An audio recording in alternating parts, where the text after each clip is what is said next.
Jujutsu Kaisen kembali dengan perubahan sudut pandang. Setelah sebelumnya kita fokus ke koloni Tokyo nomor 1, di sini kita kembali berpindah ke lokasi yang lain, tepatnya di makam Koridor Bintang, markas dari Master Tengen. Di arc persiapan sebelumnya, kita kan tahu kalau Master Tengen juga diincar oleh Kenjaku, dan buat melindunginya, Yuki dan Choso pun ditugaskan buat berjaga di sana. Nah, di chapter 202 inilah kita ngelihat apa yang terjadi di sana, terutama soal pembicaraan yang ingin dibahas oleh Yuki. Bahkan di sini juga ada fakta menarik soal identitas Yuki sendiri. Oke, daripada makin penasaran, langsung aja kita bahas chapternya. Chapter dibuka dengan dialog yang dilakukan oleh Yuki dan Master Tengen. Di situ mereka ngebahas soal wadah Star Plasma Riko Amanai. Topik Riko ini dibahas kemungkinan karena insiden yang melibatkannya menjadi awal rentetan segala insiden lain, terutama yang melibatkan Kenjaku. Jadi kematian Riko secara nggak langsung mengakibatkan dua insiden penting. Pertama, kematian Geto yang berefek ke dibajaknya jasad penyihir spesial ini oleh Kenjaku. Kedua, gagalnya Master Tengen buat bergabung ke wadahnya. Dan ini berefek ke evolusi Master Tengen yang menjadi lebih menyerupai roh kutukan ketimbang manusia. Alhasil Master Tengen pun kini jadi target empuk buat teknik manipulasi kutukan yang sekarang dimiliki Kenjaku. Disinilah Yuki bertanya ke Master Tengen, apakah 12 tahun yang lalu gak ada wadah Star Plasma lain selain Riko Amanai? Yuki juga bilang buat jangan menghitung dirinya, yang artinya Yuki sendiri ternyata adalah wadah Star Plasma. Cuma kita nggak tahu kenapa Yuki bisa bebas dari kewajiban buat bergabung dengan Master Tengen. Apakah ini ada hubungannya dengan fakta kalau dia adalah penyihir yang kuat, bahkan masuk kategori tingkat spesial? Nah, dari pertanyaan Yuki tadi, Master Tengen ngejawab kalau Riko adalah anak yang paling punya potensi sebagai wadah. Artinya saat itu emang ada anak lain yang bisa dijadikan wadah, tapi potensi mereka nggak sebesar Riko. Yuki pun lantas bertanya, kenapa Master Tengen nggak bergabung dengan wadah yang selain Riko itu? Apalagi dengan menolak penggabungan, Master Tengen seakan udah mengambil resiko besar. Master Tengen pun menjelaskan kalau alasan dia diwajibkan buat berganti wadah adalah karena dia nggak tahu apakah evolusinya bakal jadi bencana buat umat manusia atau enggak. Dengan berganti wadah, Master Tengen bisa mereset tubuh abadinya. Artinya, evolusi yang berasal dari penuaan pada tubuhnya bisa dihentikan. Jadi pergantian wadah ini semata-mata dilakukan sebagai langkah pencegahan. Nah, parahnya adalah Master Tengen sendiri diam-diam punya langkah antisipasi kalau proses penggabungannya gagal, yaitu dengan menjaga akal sehatnya memakai teknik penghalang. Jadi meski dia pada akhirnya berevolusi dan kesadarannya keluar dari tubuh, peluangnya buat mengamuk dan membahayakan umat manusia bisa diminimalisir. Master Tengen sendiri sebelumnya nggak yakin kalau cara itu bisa berhasil, tapi seiring waktu berjalan, dia sadar kalau saat dimana dia gagal melakukan penggabungan, cepat atau lambat pasti akan tiba. Makanya dia harus mengambil langkah tersebut yang ternyata terbukti berhasil sampai sekarang. Jadi dari awal wadah Star Plasma sebenarnya nggak begitu dibutuhkan.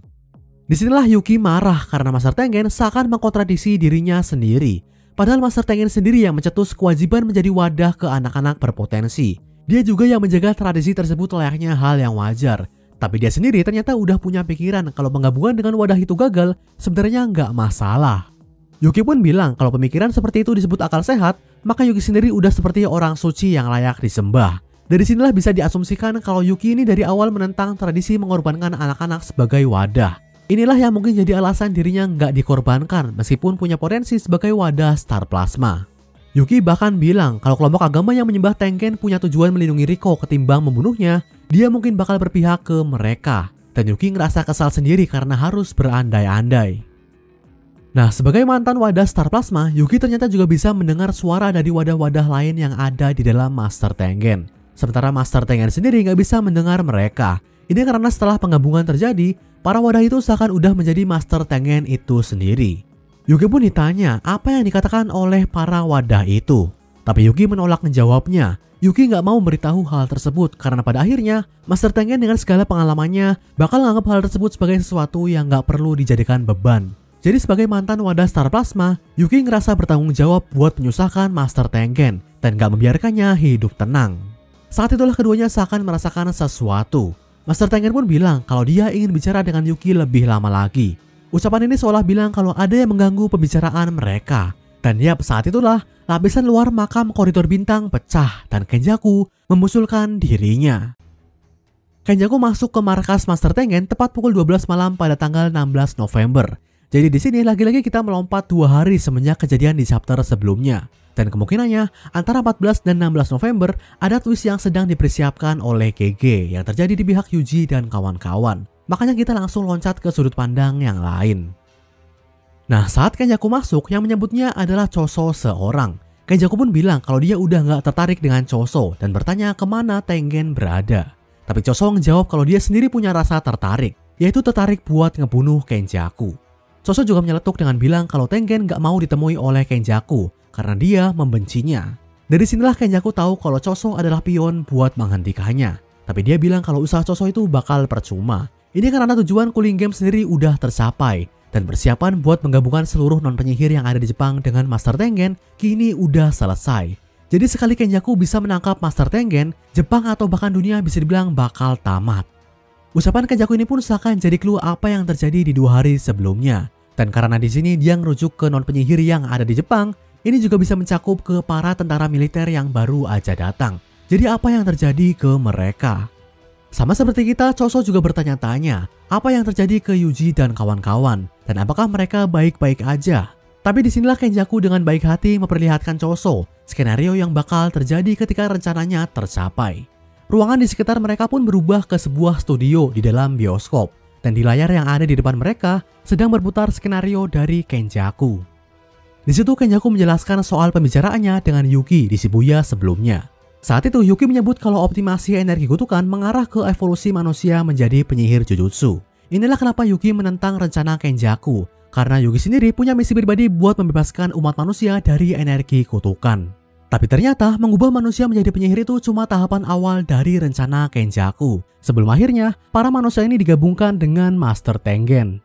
Jadi tahapan awal ini seperti proses pemindaian yang dilakukan oleh Cooling Game yang sejauh ini berjalan lancar. Nah, sampai sekarang kita sendiri belum tahu maksud spesifik dari persiapan yang dilakukan oleh Kenjaku ke para non-penyihir. Tapi kemungkinan inilah yang terjadi antara 14 dan 16 November. Dan persiapan ini jugalah yang jadi tujuan utama dari Cooling Game. Terus apa yang terjadi setelah seluruh non-penyihir di Jepang bersatu dengan Master Tengen? Disinilah Kenjaku membicarakan soal roh kutukan. Jadi selain tertarik dengan potensi dari penyihir Jujutsu, Kenjaku juga mempertimbangkan potensi dari roh kutukan. Kenjaku pun sejak dulu bereksperimen mencari tahu apa yang bakal terlahir setelah mengevolusi roh kutukan ke eksistensi yang lebih tinggi. Apakah sebuah bentuk energi kutukan yang baru akan tercipta? Inilah kenapa terlahir Choso dan adik-adiknya yang merupakan persilangan antara manusia dan roh kutukan. Tapi sayang hasil eksperimen ini gak sesuai dengan harapan Kenjaku. Dia menyebut Choso dan saudaranya terlalu biasa. Dan mendengarnya Choso marah. Dia bilang kalau Kenjaku mengungkit adik-adiknya lagi, dia akan mengajarnya saat itu juga. Nah, karena Master Tengen sendiri kini lebih menyerupai roh kutukan, dia pun jadi objek eksperimen Kenjaku yang sangat menjanjikan. Dan inilah yang menjadi inti dari rencana Kenjaku.